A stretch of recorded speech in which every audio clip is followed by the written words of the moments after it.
हरि ओम्।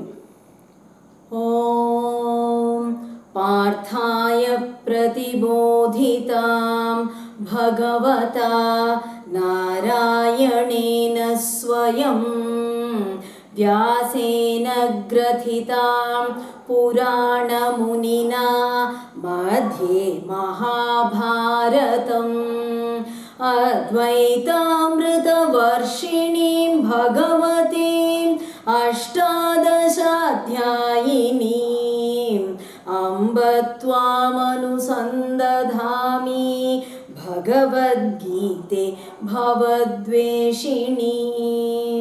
प्रपन्नपारिजाताय तोत्रवेत्रैकपाणये ज्ञानमुद्राय कृष्णाय गीतामृतदुहे नमः। वसुदेवसुतं देवं कंसचाणूरमर्दनं देवकी परमानन्दं कृष्णं वन्दे जगद्गुरुम्। Bhagavad Gita, a conversation with God daily. In this series, today, chapter 2, Shloka number 28. Avyaktadini bhutani vyaktamadhyani bharata avyaktanidhananyeva tatra ka paridevana. Krishna was saying to Arjuna, when everything that is born on this earth is bound to die one day, and everything that dies is bound to be born again, and this cannot be changed at all, why grieve about something that is just inevitable? And now Krishna continues, Avyaktadini bhutani vyaktamadhyani bharata.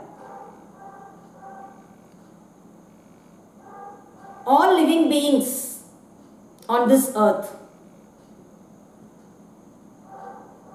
they were unmanifest form previously. That is, we could not see them. And then suddenly they came into existence. Whether it be our son or our friend, any person, before that child was born to us, we don't know where it was or how it was. It was there in an unmanifested form. Then it became visible to us. It became visible to our eyes. It came into our life. It became our friend. It became our son or daughter. And then it spent some time with us, few years. And then again, it dies. And again it becomes invisible. It is not seen by us, but it exists. It goes somewhere else. It is in some other form somewhere else. We are not able to see it. So, in the middle, for a short period of time, it was seen by us. Before that, it was not seen by us. Where it was, what it was, who it was, we don't know. And after it left our lives, again where it is going to go, what it will be, we don't know. So, why grieve about something which was there with us just for a very short time? It was not yours in the first place. and you were not its.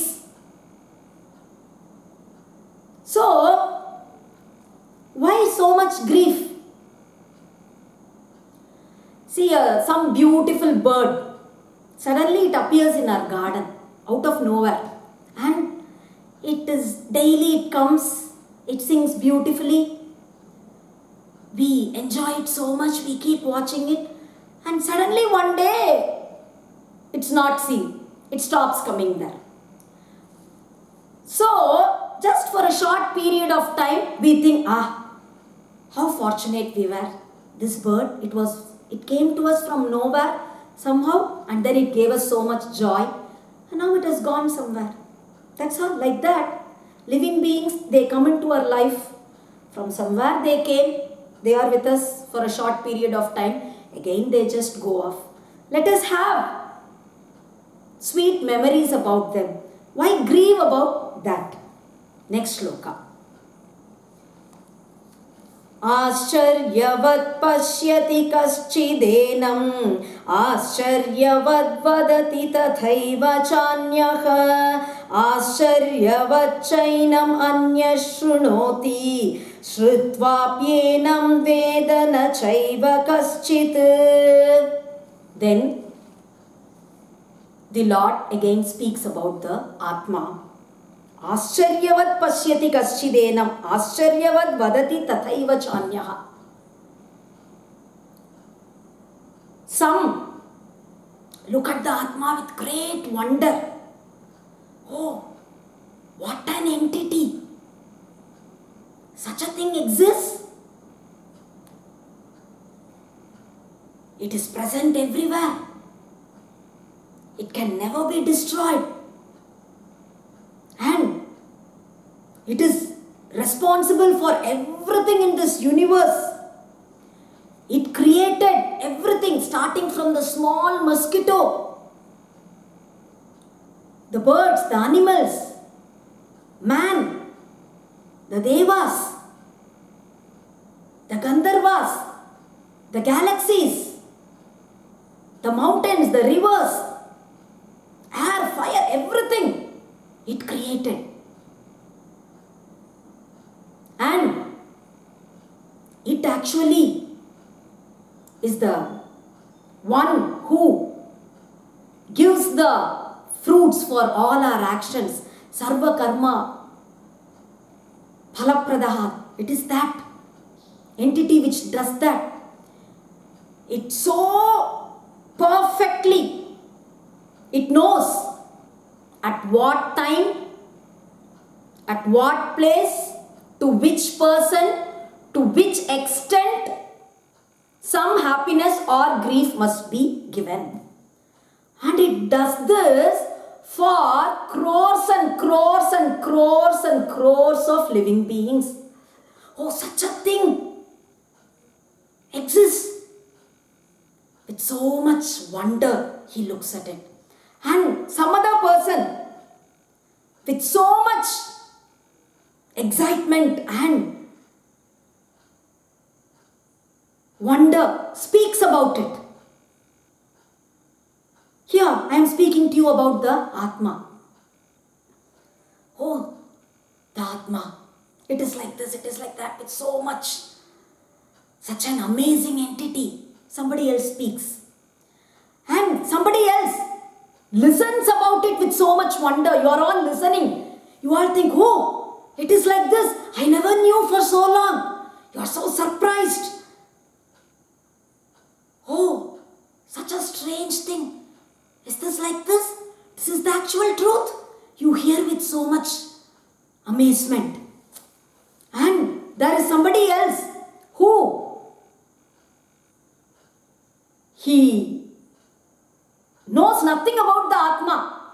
He hears about it, but still he doesn't bother. He doesn't understand anything about the Atma at all. There is somebody like that. So, whatever it be, nobody is able to understand what it is. It is a very rare phenomena. Not all can hear or speak or understand the Atma. A very few, chosen few, get the chance to come in to actually know it. But whoever it be, they all find it to be previously something unknown, something strange, something amazing, something wonderful. Like this, so many feelings, expressions about it, but still you are not able to actually grasp what it is. It is such an entity, it is such a phenomenon. Next shloka.